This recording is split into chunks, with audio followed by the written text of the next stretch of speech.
Hindi raw type si Alden Richards, may ibang napupusuan si Catherine Bernardo. Sa gitna ng mainit na usapin patungkol sa totoong estado ng relasyon nina Alden Richards at Catherine Bernardo, maaaring hindi umabot sa level na inaasahan ng fans ang relasyon ng dalawa. Ayon sa entertainment news writer na si Reggie Bonoan, ipinarating umano sa kanya ng isa sa kanyang source na hindi interesado si Catherine na magkaroon ng anumang romantikong relasyon kay Alden Richards, dahil ibang lalaki na ang gusto ng kapamilya actress.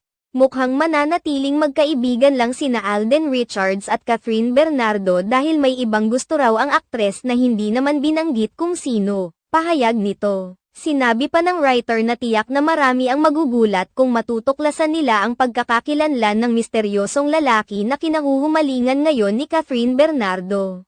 Matatandaang nagtatanong ang libo-libong fans ni na Catherine Bernardo at